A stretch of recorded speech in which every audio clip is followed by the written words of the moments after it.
Assalamualaikum warahmatullahi wabarakatuh.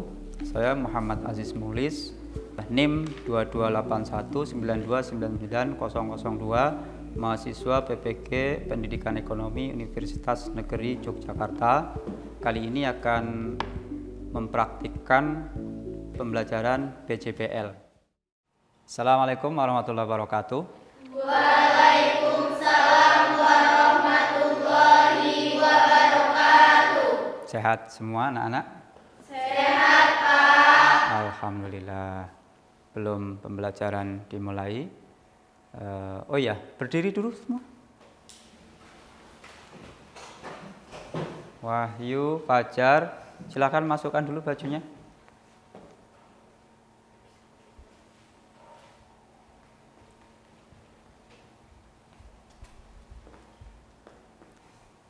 Oke, sembari menunggu Wahyu dan Fajar, silakan kalian boleh duduk kembali. Dicek lacinya, ada sampahnya atau tidak. Sebelum pembelajaran dimulai, silakan kalian berdoa dipimpin oleh ketua kelas. Silakan ketua kelas untuk memimpin doa. Siap gerak, berdoa, mulai.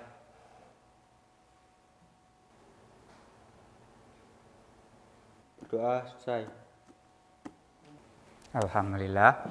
Semoga hari ini pembelajaran kita berjalan dengan baik, dengan lancar dan membawa manfaat untuk kita semua. Oke, sebelum kita lanjutkan saya akan cek kehadiran dulu. Seperti biasa. Jessica Reva. Hadir, Pak. Jessica Reva hadir. Laila Ali. Hadir, Pak. Alhamdulillah hadir semua. Sudah rapi semua, kita tinggal lanjutkan pembelajaran hari ini. Belum kita masuk ke materi pembelajaran kita yang baru, saya akan bertanya kepada kalian mengenai materi sebelumnya. Ya. Coba di antara kalian ada yang masih ingat materi pembelajaran yang lalu? Saya, Pak. Silakan, Ingrid. Tentang perhitungan pendapatan nasional. Oh ya, ada berapa itu? Ada 3, Pak. Yang pertama menggunakan pendekatan pendapatan, kedua pendekatan produksi, dan yang ketiga pendekatan pengeluaran. Oke, lengkap ya. Beri aplaus untuk Ingrid. Dari uraian teman kamu tadi, saya menganggap bahwa kalian semua sudah paham dengan materi yang lalu. Baik, saya akan sampaikan tujuan pembelajaran hari ini. Nah, tujuan pembelajaran kita hari ini yaitu menganalisis konsep pertumbuhan dan pembangunan ekonomi serta permasalahan dan cara mengatasinya. Nah, PDB ini merupakan alat untuk mengetahui pertumbuhan ekonomi. Sekarang coba siapa yang sudah mengetahui gambaran mengenai pertumbuhan ekonomi? Saya, Pak. Pertumbuhan ekonomi itu perubahan kondisi ekonomi negara ke arah yang lebih baik.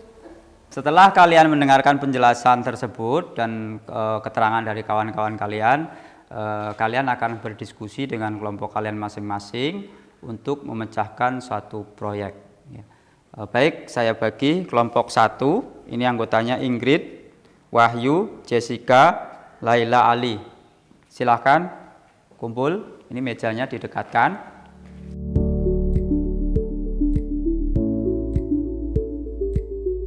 Baik, setelah ini saya akan putarkan video mengenai pertumbuhan ekonomi.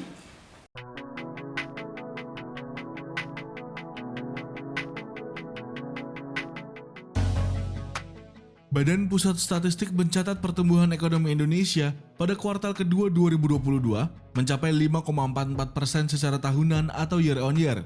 Bila dibandingkan dengan kuartal sebelumnya, produk domestik bruto atau PDB Indonesia tumbuh 3,72%. Kepala Badan Pusat Statistik Margo Yuwono menyampaikan, perekonomian Indonesia diukur berdasarkan besaran pada kuartal kedua 2022 atas dasar harga berlaku mencapai 4.919,9 triliun rupiah. Sedangkan berdasarkan harga konstan mencapai 2.923,7 triliun rupiah. Secara tahunan kinerja ekonomi triwulan kedua 2022 sudah lebih tinggi daripada sebelum pandemi, katanya dalam konferensi pers Jumat 5 Agustus 2022. BPS mencatat dengan perbaikan mobilitas, beberapa sektor tumbuh tinggi, seperti transportasi dan pergudangan yang naik 21,27% year on year, serta akomodasi makan dan minum 9,76% year on year. Selain itu, beberapa sektor utama juga mengalami pertumbuhan moderat, yaitu pada sektor industri 4,01%, perdagangan 4,42%, dan pertanian 1,37%.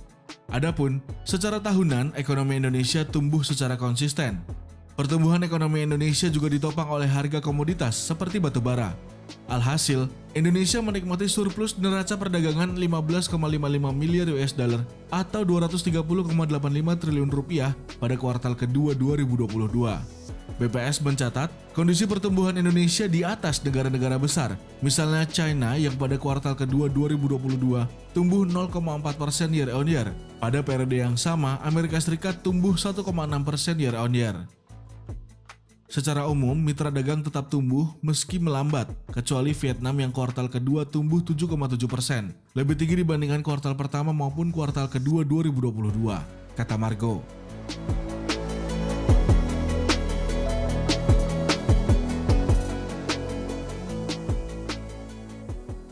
Setelah kalian melihat tayangan video, saya ingin bertanya kepada kalian, dari tayangan itu, bisa kalian sebutkan nggak faktor-faktor yang mempengaruhi pertumbuhan ekonomi? Coba, siapa yang bisa? Saya, Pak. Oh iya, Sari, silakan. Faktor yang mempengaruhi pertumbuhan ekonomi adalah sumber daya alam, manusia, modal, dan teknologi. Ya, betul. Beri aplaus untuk Sari. Beri aplaus untuk Sari. Setelah ini saya akan membagikan LKPD untuk dikerjakan oleh tiap-tiap kelompok.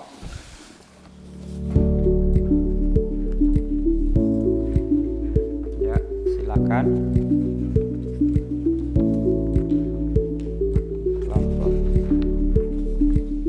Oke, dibaca, dipelajari, kemudian silakan kalian berdiskusi dengan kelompoknya masing-masing untuk membagi tugas. Kemudian setelah membagi tugas, kalian persiapkan alatnya. Kemudian yang terakhir media dan sumber belajar.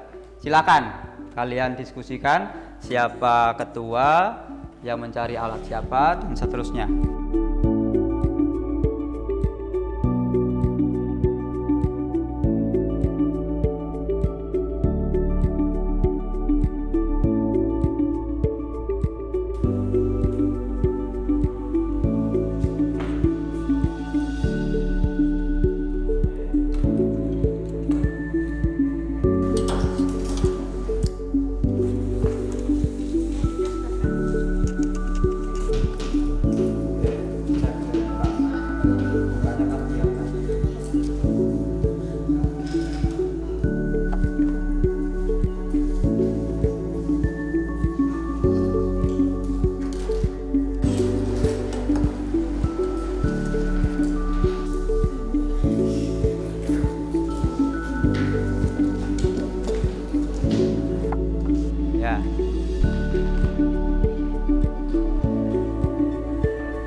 laju pertumbuhannya itu sampai minus.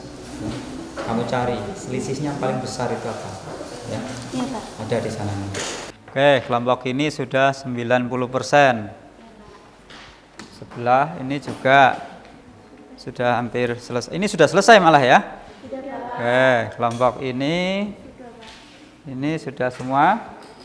Oke, berarti sudah siap. Oh ya, kasih judul ini, Nduk. Kasih judul. Ya. Kasih judul laju pertumbuhan ekonomi kabupaten apa, tahun berapa sampai berapa. Sudah semua? Boleh salah satu dari kalian untuk mempresentasikan hasil dari pekerjaan kalian. Kelompok mana yang akan mempresentasikan? Silakan. Kami, Pak. Oke, kelompok tebu. Silakan. Assalamualaikum warahmatullahi wabarakatuh. Waalaikumsalam warahmatullahi wabarakatuh. Saya perwakilan dari kelompok 4 akan mempresentasikan hasil diskusi kelompok kami yang berjudul Laju Pertumbuhan Ekonomi Kabupaten Tebo. Dan dapat dilihat pada tahun 2011, angka pertumbuhan Kabupaten Tebo sangatlah tinggi, yaitu 9,7%. Dan pada tahun 2020, angka pertumbuhan Kabupaten Tebo mengalami penurunan drastis menjadi minus 0,02%. Dan berdasarkan hasil analisis dari kelompok kami, yaitu pertumbuhan ekonomi Kabupaten Tebo tahun 2011 merupakan pertumbuhan tertinggi yang terjadi selama kurun waktu 10 tahun, yaitu berkisaran pada angka 9,07%. Pertumbuhan ini didorong oleh sektor pertanian, kehutanan, perikanan. Sektor ini menyumbangkan angka pertumbuhan paling tinggi, yaitu 195 miliar rupiah. Peningkatan sektor-sektor tersebut karena didorong oleh kebijakan pemerintah yang gencar mengembangkan sektor pertanian dengan memberikan subsidi bibit tanaman kepada petani. Bahwa untuk sektor pertambangan mengalami penurunan yang besar. Oleh karena itu, untuk menaikkan kembali sektor tersebut, pemerintah melanggar perizinan pertambangan dan penggalian.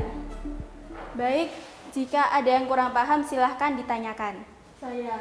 Baik, kepada Jessica Reva saya persilakan. Dari penjelasan yang teman-teman sampaikan, saya akan bertanya mengenai alasan mengapa pemerintah daerah mengambil kebijakan mempermudah izin operasional angkutan pertambangan tersebut. Baik, terima kasih atas pertanyaan dari Anda. Ya, pertanyaan dari Anda akan dijawab oleh rekan kami kepada Witri Rahmayani. Saya persilakan. Baik, saya akan menjawab pertanyaan dari Jessica Reva. Terkait kebijakan yang diambil pemerintah daerah mempermudah izin operasional angkutan pertambangan, karena setelah melihat data laju pertumbuhan ekonomi ditemukan bahwa untuk sektor pertambangan mengalami penurunan yang paling besar. Oleh karena itu, untuk menaikkan kembali sektor tersebut, pemerintah melonggarkan perizinan pertambangan dan penggalian. Baik, terima kasih jawaban dari Witri. Apakah bisa dipahami dan diterima? Bisa. Baik, apakah ada yang ingin bertanya lagi? Iya. Baik, cukup sekian presentasi dari kelompok 4. Bila ada kurang dan kesalahan, saya mohon maaf. Saya akhiri. Wassalamualaikum warahmatullahi wabarakatuh. Waalaikumsalam warahmatullahi wabarakatuh. Ya, beri aplaus untuk teman kalian.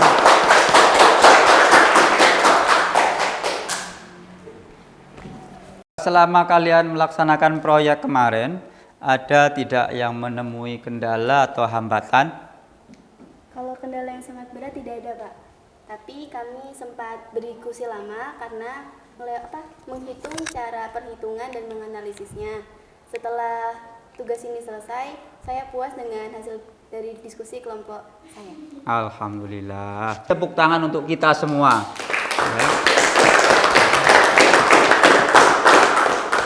Angka yang terdapat pada tahun berjalan, kemudian dikurangi tahun sebelumnya, dibagi tahun sebelumnya kali 100. Ketemulah nanti pertumbuhan ekonomi dalam tahun berjalan. Kalian semua saya yakin sudah paham ya dengan materi hari ini semuanya? Sudah. Alhamdulillah. Oke, saya persilahkan di antara kalian ada yang mau menyimpulkan tentang materi pembelajaran kita hari ini. Siapa? Oh ya, Laila, silahkan. Dari pembelajaran hari ini dapat disimpulkan bahwa pertumbuhan ekonomi menjadi salah satu target harus dicapai dalam proses pembangunan ekonomi sebuah negara. Faktor yang memengaruhi pertumbuhan ekonomi antara lain sumber daya alam, sumber daya manusia, teknologi, dan modal. Lengkap sekali menutup pertemuan hari ini. Ya, jadi sebelum nanti kalian pulang, sebelum selesai, saya akan membagikan post-test. Ya, silahkan dikerjakan untuk individu.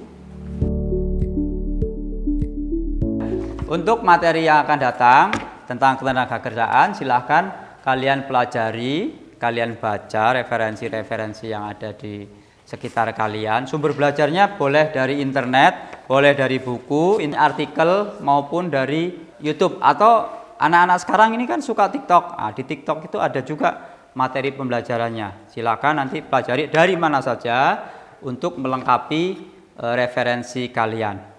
Sebelum kita akhiri, mari kita ucapkan syukur alhamdulillah. Alhamdulillah. Saya akhiri, wassalamualaikum warahmatullahi wabarakatuh.